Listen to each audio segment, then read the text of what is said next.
Dixon technology पिछले 6 महीने के अंदर 50% ये गिर चुका है। इसका शेयर लगभग 18,000 से ऊपर ये गया था और उसके बाद जो गिरावट आई है अभी तक थमी नहीं है।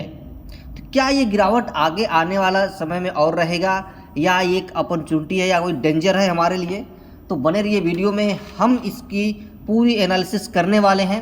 सबसे पहले हम इसमें देखेंगे कि कंपनी का ओवरव्यू क्या है, फिर हम देखेंगे कंपनी का प्राइस एक्शन इसका क्या कह रहा है, फिर हम बात करेंगे इसके इनकम स्टेटमेंट पर, फिर इसका वीक पॉइंट क्या है, फिर बैलेंस शीट देखेंगे, कैश फ्लो देखेंगे, इसका share holding patterns, risk factor क्या है इसका, और फ्यूचर में पोटेंशियल इसका क्या है, वो सभी बातें हम लोग यहाँ पर देखने वाले हैं। तो चलिए वीडियो को शुरुआत करते हैं। तो बने रहिए वीडियो में और चैनल पर नए हैं तो चैनल को सब्सक्राइब कर लीजिए ताकि आगे आने वाले ऐसे ही स्टॉक का फंडामेंटल एनालिसिस आपको मिलती रहे। तो चलिए शुरुआत करते हैं। तो सबसे पहले देखेंगे यहाँ पर जो डिक्सन टेक्नोलॉजी इंडिया की लीडिंग इलेक्ट्रॉनिक मैन्युफैक्चरिंग कंपनी है। यह मोबाइल बनाती है, टीवी और एलईडी जैसे प्रोडक्ट बनाती है। जो आप फ़ोन यूज करते हैं सैमसंग का वो बनाती है, मोटरोला का यूज करते हैं वो बनाती है। ये बड़े बड़े ब्रांड इसके क्लाइंट्स हैं। जो भी फ़ोन आप यूज करते हैं वो डिक्सन ही बनाती है। यहाँ पर डिक्सन की एक ब्रांच दिल्ली में है। डिक्सन फिलहाल अभी यहाँ पर 50% की गिरावट इसमें आ चुकी है पिछले 6 महीने के अंदर। तो सभी जो रिटेल ट्रेडर है जितने वो सब के सब यहाँ पर डरे हुए हैं, लेकिन स्मार्ट मनी यही एंट्री करेगा क्योंकि इसका इनकम स्टेटमेंट देखें तो जो रेवेन्यू की बात करें, अगर हम कंपनी की जो रेवेन्यू है वो 10,802 करोड़ की हुई है। नेट प्रॉफिट की भी अगर हम बात करते हैं यहाँ पर तो नेट प्रॉफिट भी ठीक ठाक 320 करोड़ का है। ठीक है, तो थोड़ा सा बेसिक देख लेते हैं, फिर हम लोग इसके फाइनेंशियल स्टेटमेंट पर भी चलेंगे। गिरावट कितना है देखिए, मार्केट कैप इसका 60,319 करोड़ का है। करंट प्राइस अभी 9,920 चल रहा है। यहाँ हाई देखेंगे तो 18,472 का लगा चुका है। 2017 में इसका आईपीओ आया था।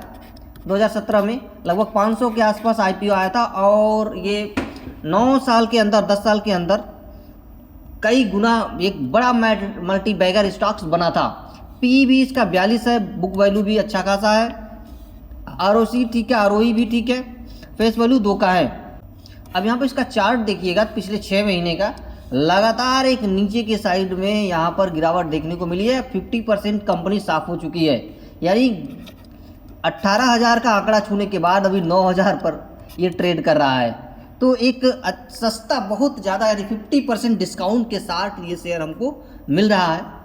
तो आगे आने वाले समय में क्या हम इसमें इन्वेस्ट करेंगे या नहीं करेंगे ये डिसाइड करता है इसका बैलेंस शीट। तो बैलेंस शीट देखने के बाद हम लोग डिसाइड करेंगे कि क्या हमारा ओवरव्यू रहेगा इन्वेस्टमेंट को लेकर के।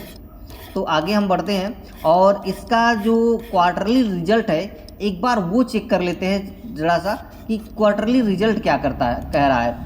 सेल्स देखें इसका तो दिसंबर 2022 में 2405 करोड़ का रहा है, 23 में बढ़ा है, 23 में फिर से बढ़ा है, सितंबर 2023 दिसंबर में भी बढ़ा, यहाँ पर थोड़ा घटा फिर बढ़ा, यहाँ पर लगभग डबल होने को आया, थोड़ा सा घटा, लेकिन हाँ ओवरऑल इसका जो सेल्स है वो बढ़ता ही चला गया है। ऑपरेटिंग प्रॉफिट भी देखिए तो ठीक है, कंपनी खर्च बहुत ज़्यादा कर रही है तो इस वजह से ऑपरेटिंग प्रॉफिट उतना है नहीं। ठीक है, ऑपरेटिंग प्रॉफिट लगभग नेट यहाँ पर देखा जाए, नेट प्रॉफिट यहाँ पर अगर देखा जाए तो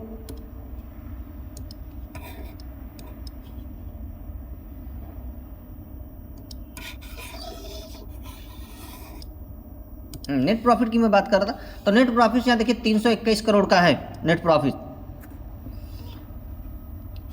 क्योंकि खर्च जो है कंपनी का ज़्यादा है इस वजह से एक्सपेंस यहाँ पर देखिए, कंपनी का जो एक्सपेंस है खर्च वो यहाँ पर प्रॉफिट ये है, लेकिन खर्च यहाँ पर देखिए 10,257 करोड़ का लास्ट क्वार्टर में इसका खर्च रहा है।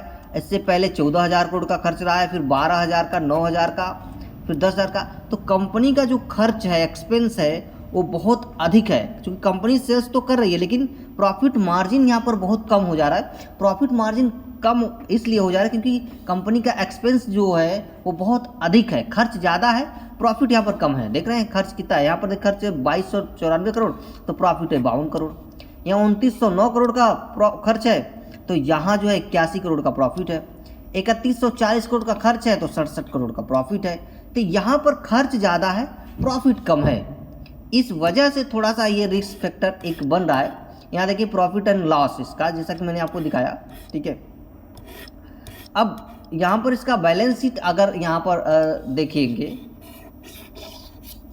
तो यहाँ एसेट और लायबिलिटीज़ की बात करें, कंपनी के पास जो इक्विटी, कैपिटल इक्विटी है तो 3 करोड़ 3 करोड़ 3 करोड़ सारे करोड़ में देखिए यहाँ पर 11 करोड़ बढ़ता चला गया है, यहाँ पर 12 करोड़, ठीक है। बोरिंग जो कंपनी उधार ले रखी है यहाँ पर देखेंगे तो ये इसका उधार है, उधार भी इसका, बोरोइंग भी बढ़ता चला, लेकिन यहाँ बहुत ज़्यादा नहीं है डेब्ट टू इक्विटी कंपनी के ऊपर।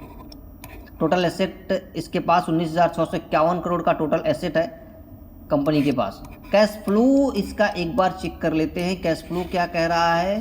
तो कैश फ्लो भी देखें तो यहाँ पर इसका जो नेट कैश फ्लो है पहले तो माइनस में रहा है, फिर थोड़ा थोड़ा बढ़ा है। हालांकि कंपनी के पास बहुत ज़्यादा रिजर्व कैश नहीं दिख रहा है नेट कैश फ्लो, हाँ, लेकिन एक बहुत बड़ी कंपनी है ये डिक्सन। आगे बढ़ते हैं, शेयर होल्डिंग पैटर्न्स क्या कह रहा है ये भी एक बार चेक करते हैं हम, हाँ, कि आखिर शेयर क्यों गिरा है, किसने बेचा है, वो सभी चीज़ें यहाँ पर पता चल जाएंगी। अब ये देखिए प्रमोटर्स के पास यहाँ पर मार्च में 34.05 था, यहाँ पर 33, 33, 33, 33, 32, फिर देखो प्रमोटर्स ने शेयर्स बेचे हैं यहाँ पर। उसके बाद से यह गिरावट शुरू है, पिछले 6 महीने से गिर रहा है, प्रमोटर्स भी अपने शेयर्स बेचे हैं। एफआईआईज देखें तो एफआईआईज ने अपनी होल्डिंग बढ़ाई है, इसमें देखिए पहले 12 था 23 में, उसके बाद एफआईआईज ने लगातार अपनी होल्डिंग इसमें बढ़ाई है। यानी जो बड़े प्लेयर्स हैं उनको विश्वास है अभी भी कि ये कंपनी आगे आने वाले समय में और ग्रोथ करने वाली है, तो यहाँ एफआईआईज ने भी अपनी होल्डिंग बढ़ाई है। अब डीआईआई की देखें, यानी एफआईआई का मतलब हुआ जो विदेशी निवेशक हैं उन्होंने अपनी होल्डिंग्स इस पर बढ़ा रखी है। अब डीआईआई यानी जो म्यूचुअल फंड है, जो बैंक हो गया, जो एलआईसी हो गई, वो डीआईआईज होते हैं। तो यहाँ 23.76% है, यहाँ 24%, 27%, 26%। देखिए डीआईआईज ने भी अपनी होल्डिंग यहाँ पर बढ़ाई है, 29% यहाँ पर इन्होंने अपनी होल्डिंग बढ़ा रखी है। पब्लिक ने शेयर्स बेचे हैं, यहाँ पर देखें तो पब्लिक और प्रमोटर्स ने शेयर्स बेचे हैं, जिसके वजह से गिरावट यहाँ पर आई है। और यहाँ पर काफ़ी ज़्यादा देखिए 6% शेयर प्रमोटर्स ने बेचे हैं, यहाँ 30 था, यहाँ देखेंगे तो 23 से लगभग 7% शेयर पब्लिक बेच दी है, जिसकी वजह से यहाँ पर गिरावट देखने को मिली है। खरीदा किसने है तो एफआईआईज और डीआईआईज ने मिलकर खरीदा है, इन्होंने अपना भरोसा बढ़ाया है। इन्हें कहीं ना कहीं लग रहा है कि कंपनी अभी भी बहुत यहाँ पर स्ट्रांग है, ठीक है, और स्ट्रांग है भी क्योंकि इसका जो सभी चीज़ें हैं वो है, बस इसमें थोड़ी सी यही कमी है कि जो ऑपरेटिंग मार्जिन है वो 5% का ही है और नेट प्रॉफिट 2.6% का है, ठीक है। इतनी बड़ी कंपनी लेकिन प्रॉफिट क्या है, बहुत कम है, यही सबसे बड़ा क्या है इसका रिस्क है। टोटल एसेट कंपनी के पास जैसे मेरा 16,766 करोड़ का है और डेब्ट टू इक्विटी देखा 2.24, यानी 9 के बराबर कर्ज है, बहुत कम है, लॉन्ग टर्म के लिए बहुत ही बेस्ट है ये।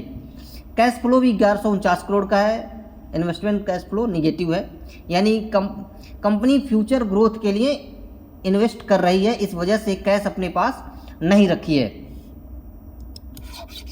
ठीक है। तो इतनी सारी चीज़ें समझ में आ गई। अगर इसका चार्ट एक बार एनालाइज कर लें तो हमें टेक्निकल भी पता चल जाएगा, ठीक है। तो चलते हैं एक बार थोड़ा सा इसका चार्ट भी एनालाइज करते हैं। ये है इसका चार्ट, तो चार्ट अगर देखेंगे मंथली चार्ट खुला हुआ है यहाँ पर, तो लगातार यहाँ पर देखें तो ये कंपनी ऊपर के साइड में ही निकलती चली गई है, देखिए यहाँ पर। उसके बाद से फिर हल्की गिरावट आई, फिर ऊपर गई, फिर उसके बाद से यहाँ पर गिरावट आई है।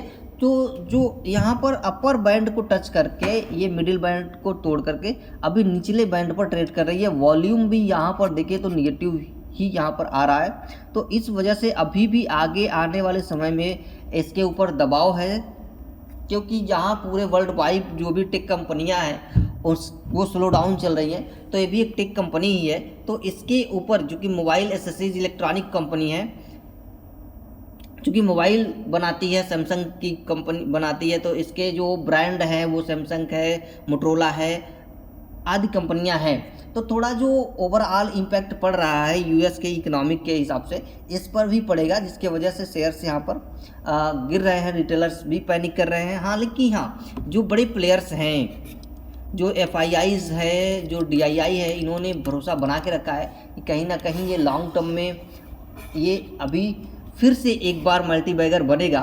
अगर 9,000 पे आया, फिर से 18,000 गया, तो यहाँ पर डबल तो हो ही जाएगा। तो इस वजह से वो भरोसा भी बना के रखे हैं।